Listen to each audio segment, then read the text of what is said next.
Hello friends, बरायबाय Bodo Job Info official YouTube channel SBI Clerk साख्रि ओंखारदों गोबां मिथिखाबाय दा बिनिनो online apply process step by step नायनानै खालामदो मबाइलावनो खालामनो हायो नोंथांमोना गुबुनाव थांनानै रां गारनांगौनि गोनांथि गैया न'आव थानानै अनलाइन एप्लाइ खालामनो हायो आरो बिनि लास्ट डेटआ 27 सेप्टेम्बराव दा बेयाव एप्लाइ खालामबा बेसेबां क्राइटेरिया नांगौ जों बेखौ नायग्रोगोन बेनिफ्राय जों एप्लाइ प्रसेसआव थांगोन दा जायफ्रा चेनेलाव गोदानै फैदों स' नोंथांमोना साबस्क्राइब खालामना लानो हागोन आंनि चेनेलाव बेनो जाबाय Bodo Job Info official YouTube चेनेलाव दा लोगोफोर गोबाव खालामा जों थांसै फै जों माखासे डिटेल्सखौ नायनोसै जे बे पस्टआ बेसेबां दं आरो दा लोगोफोर बे जाबाय अफिसियेल नटिफिकेशन बेनि एप्लाइआ सोलिगासिनो दङ लास्ट डेटआ 27 सेप्टेम्बर दा बेनिफ्राय आसामाव गासै पस्टआ दङ 258 नाथाय अल इन्डिया बे 5008 दङ स' नोंथांमोना आसाम स्टेटआवसो एप्लाइ खालामनांगोन नालाय बेखायनो आसामनि पस्टआ 258 दङ अके देन बेनिफ्राय एसटिआ बेसेबां दं जों बेखौबो नायगोन दा बेखायनो जों नर्थ इस्टआव फैनानै जों आसामखौ नायोब्ला नोंथांमोना एसटिआव मोनदों 31 सेकेन्ड बक्सआनो आसामनि एसटि पस्ट थ' 31 दङ बेनिफ्राय आनरिजार्भआवहाय जेनेरेलाव 114 दङ दे गासै 258 भेकेन्सि दङ बे पस्टआ आरो बे पस्टआ जाबाय क्लार्कआव दा बेयाव नोंथांमोननि फरायनाय बैसोआ बेसेबां दा बैसो होनाय लोगो लोगो गाहायसिन होनानै 20 इयार्स बेनिफ्राय मेक्सिमाम बेयाव लिरदों 28 नाथाय जोंनि एसटि हिसाबै 33 इयार्ससिम नोंथांमोना बेयाव बाहागो लानो हागोन जोंना मानोना 5 इयार्स बारा मोनो नालाय बेखायनो 33 इयार्ससिम नोंथांमोना बे पस्टआव एप्लाइ खालामनो हागोन थ' बेनिफ्राय बेयाव सोर बेसेबां फरायनाय एप्लाइ खालामनो हायो होनोब्ला जायखिजाया डिग्री पास पार्सेन्ट नांलाया आर्ट्सआनो जा कमार्स जा साइन्सआ नोंथाङा डिग्री पास जानो बेयाव एप्लाइ खालामनो हायो दाखालि पास जानायफोराबो बे पस्टआव एप्लाइ खालामनो हायो जास्ट नोंथांमोना डिटेल्सल' नांगौ दा बेनो जाबाय डिग्री पासआ खालामनो हागोन पार्सेन्ट नाङा डिग्री पास नङैया बे पस्टआव एप्लाइ खालामनो हानाय नङा दा नोंथांमोना सिलेबासखौ नायदो 100 नि एग्जाम जागोन फार्स्टआव स्टेज 1 आव एन्ड स्टेज 2 थायो मेन्स बेनिफ्राय प्रिलिम्स थायो नालाय देन बेनिफ्राय नेगेटिभआ 1/4 दङ मोननैबो एग्जामावनो स' बेनिफ्राय लास्ट एग्जामा 200 नि जायो सिलेबासखौ नोंथांमोना बेयाव नायना लादो एबा स्क्रिनशट खालामना लादो SBI नि क्लार्कआव जायफ्रा इन्टारेस्टेड दङ दा लास्टआव मोनसे अपसन मोनो डिक्लेरेसन आपल'ड खालामनाय नोंथांमोना हेन्ड राइटिं लिरनाय बेखौ लिरबानो जाबाय स्क्रिनशट खालामना ला बेखौ लिरनानै व्हाइट पेपाराव लिरनानै स्केन खालामनानै नोंथांमोनाहाय आपल'ड खालामनांगौ लोगोसे लेफ्ट थाम्बबो नांगोन बेनिफ्राय डिक्लेरेसन नांगोन बेखौनो होनदों स' बेनिफ्राय एसटिफ्रा पेमेन्ट नाङा दे एसटिफ्रा बेयाव निल एप्लिकेसन थाइसेबो थाङा दा बिदिबा गोबाव खालामा जों थांसै एप्लाइ प्रसेसआव लोगोफोर दा फाइनालि जों फैबाय अनलाइन एप्लाइ प्रसेसआव दा मा खालामनो नोंथांमोना मबाइलाव खालामब्ला डेस्कटप खालामना ला बेनिफ्राय मबाइलखौ जेब्लायबो डेस्कटप साइड खालाम अब्लासो बे लिंकआ गेवगोन नङाबा गेवनाय नङा बेनिफ्राय जोंहा मोनसे अपसन मोनो गोजौआव बेयाव नोंथांमोना क्लिक खालामनांगोन बेनो जाबाय क्लिक हियार फर निउ रेजिस्ट्रेसन जोङो बेयाव खनसे क्लिक खालामनांगोन अब्लासो जोङो अनलाइन प्रसेसआव थांनो हायो आरो आइडि मोननाय लोगो लोगो नोंथांमोना आइडि पासवर्ड होनानै सिकिउरिटि क'डखौ होनानै साबमिट खालामबानो गुबुन गुबुन प्रसेसआव जोङो थांनो हासिगोन दा बेखायनो जों मा खालामनांगोन जों गोजौआव खनसे क्लिक खालामनो होदो अब्लानो पेजआ लडिं जागोन दाना जों बेयाव थुनाय लोगो लोगो बेबादि पेजआ फैबाय बेयाव फार्स्ट नेम बेनिफ्राय नोंथांमोना फार्स्ट नेमाव जास्ट नोंनि नामखौ हो बेनिफ्राय सेकेन्ड अपसनाव कनफार्म खालामबावदो बेखौनो मिडल नेम दंबा होदो गैयाबा नांला लास्ट नेमाव नोंनि टाइटेलखौ होदो अब्लानो जासिगोन दा बेयाव नोंनि नाम बेनिफ्राय मिडल नेम बेनिफ्राय लास्ट नेमाव नोंनि टाइटेल बेखौ होदो अब्लानो बेयो जागोन बेनिफ्राय नोंथांमोना बेखौ मोजां फिल खालाम नङाब्ला गोरोबनो नागिरा दा मोजां खालामबानो जाबाय देन बेनिफ्राय नेक्स्टआव जोंहा गाहायाव दङ माखासे फन नाम्बार इमेल आइडि बेखौ जोङो होनांगोन अब्लासो साक्सेस जायो दा बिदिब्ला नायदो नोंथांमोना फार्स्टआव मबाइल नाम्बार होबावदो बेनिफ्राय सेकेन्डआवबो कनफार्म खालामबावदो देन बेनिफ्राय एडिसनेल नाम्बारखौ होनो हायो गोसोबा बाट नांला जास्ट नोंथांमोना मेन नाम्बारखौ बानो जाबाय गोसोबा एडिसनेल होनो हायो बा नोंनि गोसो बियो इमेल आइडि नोंथांमोना होदो बेयाव इमेल आइडि होनानै मा खालामनांगोन बेयाव एड्रेस दंना बेखौ नांलाया होलायनाङा जास्ट नोंथांमोना बे डमेन नेम्सआवहाय सेलेक्ट खालामनांगोन gmail.com-खौहाय अके बेयाव gmail.com-खौ खालामदो बेनिफ्राय गाहायाव फुल इमेल एड्रेसखौ गासैखौबो नोंथांमोना बेयाव एन्टार खालामनांगोन अब्लासो जागोन बेनिफ्राय खेबसाखौ जि दं नोंथांमोना बेयाव होनानै मोजाङै होबानो जाबाय आरो बेखौ सिनायाब्ला थिराव थुनाय लोगो लोगो नोंथांमोना गोदान मोनो बेनिफ्राय सेभ एन्ड नेक्स्टआव क्लिक खालामबानो नेक्स्ट प्रसेसआव थांनो हायो दा जोङो नेक्स्ट होनाय लोगो लोगो बेबादि अके बिगोन दा अके होयोब्ला नोंथांमोना जेबो इडिट खालामनो हाया चेन्ज खालामनो हाया बेखायनो मोजां प्रपारलि नायबानो जाबाय मिस्टेक जादोंना जायाखै आरो गासिबो अकेब्ला अके होदो बेनिफ्राय नोंथांमोनावहाय आइडि थांसिगोन नोंथांमोननि मबाइल नाम्बाराव अके दा आइडिया बेयावबो श' जायो बेखायनो नोंथांमोना बेखौहाय स्क्रिनशट खालामना ला जाहाथे बावदोंब्ला नोंथांमोना नायफिननो हायो दा बेनिफ्राय basic info' photo' and sign दङ डिटेल्स दङ प्रिभिउ दङ बेनिफ्राय आपल'ड्स बेनिफ्राय पेमेन्टआ जोंना एसटिआर नाङा दा फार्स्टआव मा खालामनांगोन फट' स' नोंथांमोना फट'खौहाय आपल'ड खालामनांगोन बेनिफ्राय साइनखौ आपल'ड खालामनांगोन बेनिफ्राय बक्सआव टिकमार्क होनांगोन दे अब्लासो नोंथांमोना साक्सेस जागोन नङाब्ला फाइनाल साबमिट जानाय नङा फट' साइजखौ नोंथांमोना स्क्रिनाव नायदो आं लिरना होबाय बेनिफ्राय नोंथांमोना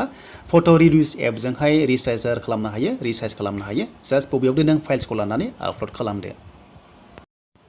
दा लोगोफोर जोंहा फट'आ साबमिट जाबाय बेनिफ्राय नेक्स्टआव सार्कोल ओंखारबाय जोंहा डिटेल्सआव फैनानै मा खालामनांगोन जोंनि सार्कोला नर्थ इस्ट सबसे गाहायाव दङ स' नोंथांमोना सबसे गाहायाव क्लिक खालामबानो जाबाय सार्कोलखौहाय नर्थ इस्टआव देन बेयाव जों क्लिक खालामबाय स' बेयाव क्लिक खालामनाय लोगो लोगो जोंहा दानिया स्टेटखौ जोङो सेलेक्ट खालामनांगोन दा नोंथांमोना एप्लाइ फर स्टेटआ जों आसामखौ होनांसिगोन फार्स्टआवनो दङ बेयाव देन बेनिफ्राय जोंहा अफिसियेल लेंगुवेजआ मा जोंहा नायदो बड' दङ अके बड'खौ जों बेयाव होबाय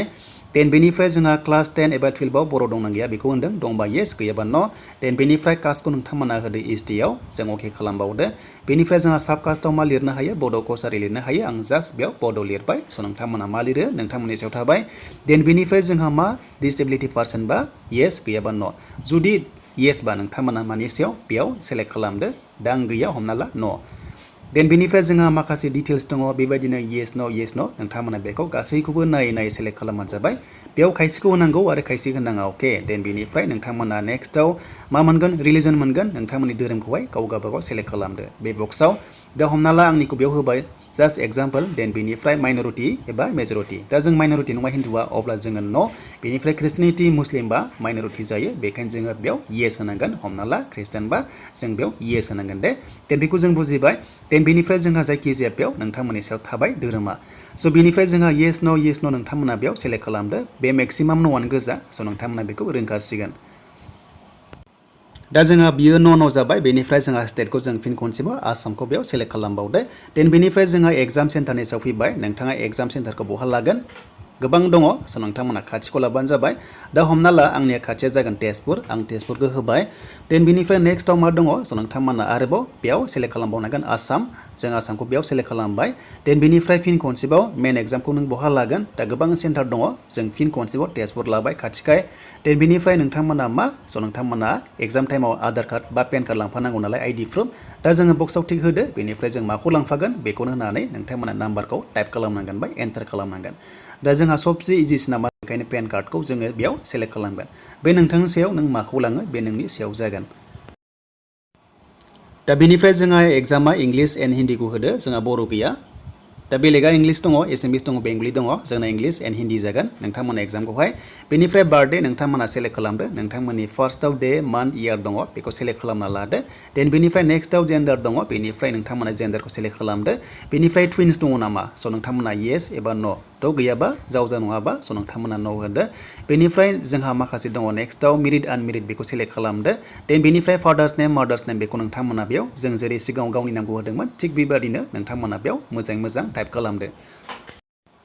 दानिया फैबाय एड्रेस नोंथांमोना फार्स्टआव गामिखौ होदो भिलेजखौहाय देन बेनिफ्राय जोंहा सेकेन्डआव जोंहा होनो हायो पस्ट अफिस होनो हायो बेनिफ्राय पिएसखौ होदो बेनिफ्राय डिस्ट्रिक्ट होदो बेनिफ्राय पिन कड होदो आरो एड्रेसा गासैबो समानब्ला प्रेजेन्ट एन्ड पारमानेन्ट समानब्ला स' नोंथांमोना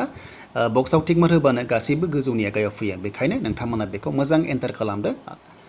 दा बेखौ नोंथांमोना रोंखासिगोन बेनिफ्राय जों नेक्स्ट प्रसेसआव थांसै फैदो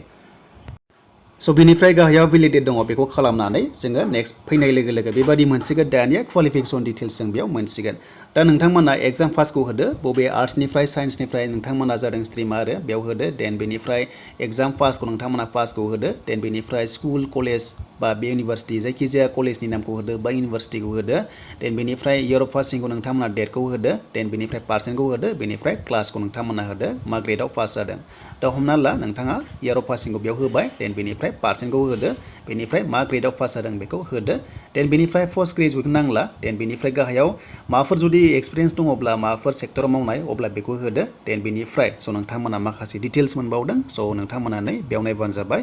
ट्रेनिं लायोबा येस लायाबा न' बेनिफ्राय नोंथांमोना लेंगुवेजखौहाय गासैखौबो होनानै नोंथांमोना रिड राइट स्पिक माखौ हायो बेखौ होबानो जाबाय बेनिफ्राय भेलिडेट खालामबावदो बेनिफ्राय सेभ एन्ड नेक्स्टआव नोंथांमोना थांदो स' दायो जोङो भेलिडेट बेनिफ्राय सेभ एन्ड नेक्स्टआव खालामनाय लोगो लोगो पेजआ बेबादि प्रिभिउ जाबाय नोंनि गासैबो फिल खालामनाया ओंखारजोबसिगोन नों बेयाव गासैखौबो नायदो गासैबो अकेबा जोंहा नेक्स्टआव थांनो हायो आरो दा बेयाव गासैबो नोंथांमोना बेयाव चेक खालामदो स' बेनिफ्राय जोंहा गाहायाव डिक्लेरेसन दंबावो आइ एग्रि बेनिफ्राय सेकेन्ड अपसनावबो नोंथांमोना होदो बाट नोंथांमोना सबसे गाहायनिखौ नाङा मानोना जों बेयाव चेन्ज खालामाखै नालाय जों बेखौ नाङा बेनिफ्राय जों कमप्लिटआव जों गाहायाव क्लिक खालामदो अब्लानो जोंहा कमप्लिट जासिगोन देन बेनिफ्राय जास्ट जोंहा लेफ्ट टार्म बेनिफ्राय लोगोसे डिक्लेरेसन होनांसिगौ आरो बबेखौ जोंहा डिक्लेरेसन होनांगौमोन हेन्डराइटिंआ बेखौ आं नोंथांमोननो सिगाङावनो खिथाखादोंमोन जाहाथे बेखौहाय व्हाइट पेपाराव लिरनानै स्केन खालामनानै आपल'ड खालामो बेनिफ्राय लेफ्ट टार्म होनोब्लाबो नोंथांमोना थिग बेबादिनो व्हाइट पेपाराव होनानै खालिखौ जास्ट नोंथांमोना खालिखौ आखायाव थुनानै होबानो जागोन स्केन खालामनानै आपल'ड खालामगोन अके लेफ्ट टार्म जाथारनांगोन नोंथांमोना नङाब्ला रिजेक्ट जागोन दा जों अके खालामदो जों अके खालामसै अके होनाय लोगो लोगो नेक्स्टआव अके होनाय लोगो लोगो जोंहा जास्ट अपसन थासिगोन बेनो जाबाय लेफ्ट टार्म जोंहा आपल'ड खालामनाय आरो बे लेफ्ट टार्मखौ जोंहा एबा डिक्लेरेसनखौ जोंहा आपल'ड खालामनाय लोगो लोगोनो फाइनाल साबमिटआ हारसिंनो जासिगोन आरो लोगोसे जेबो दांनांगौ गोनांथि गैला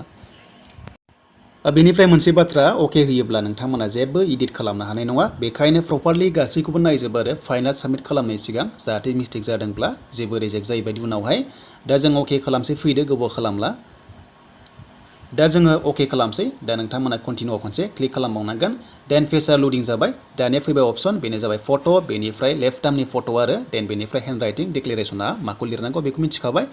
सिकिउरिटि केप्साखौ नोंथांमोना जि दं बेखौ होनानै सेभ एन्ड नेक्स्टआव होयोब्लानो बियो फाइनाल साबमिट जासिगोन स' बिनिफ्राय साइजआ बेसेबां नांगौ नोंथांमोना बेयाव गाइडलाइन्सखौ नायनो हायो अके दा जों भिउ खालामसै फै गाइडलाइन्सखौ दा जोङो गाइडलाइन्सखौ भिउ खालामनाय लोगो लोगो नुबाय बेयाव माखासे केबिफ्रा गोरोबनांगोन आरो दा नाय जोंहा फट' साइन थांखाबाय फट' साइना दा हमना ला फट' होनोब्ला जोंहा 20निफ्राय 50 केबिसिम बेनिफ्राय पिक्सेला 200/230 दङ नोंथांमोना वेट एन्ड हाइटखौ नायदो देन बेनिफ्राय जोंहा साइनखौ नायोब्ला जास्ट जोंहा साइनखौ नायोब्ला स' नोंथांमोना बेयाव माखासे डिटेल्सखौ नायबानो जाबाय साइना 10निफ्राय 20 केबिसिम 140/60 लोगोफोर स' नोंथांमोना नायदो देन बेनिफ्राय जोंहा नेक्स्टआव फैबाय लेफ्ट टार्म स' लेफ्ट टार्मा 240/240 समान जानांगोन 20निफ्राय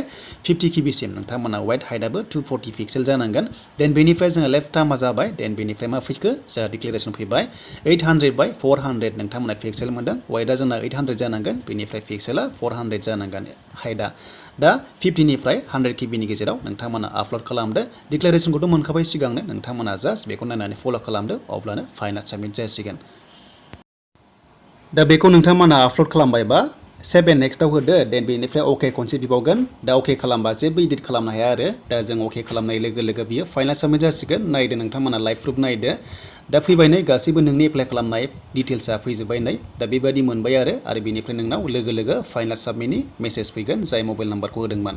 दा गासैबो फैबाय देन नै बेयाव डिक्लेरेसन बेनिफ्राय लेफ्ट टार्म दङ स' नोंथांमोना बेखौ नायदो गावगाबागाव आरो लोगोसे बेखौहाय नोंथांमोना प्रिन्ट खालामना लादो आरो लोगोसे नोंथांमोना नांगौ जायोब्ला देनांहाय श' खालामनो हानाय बायदि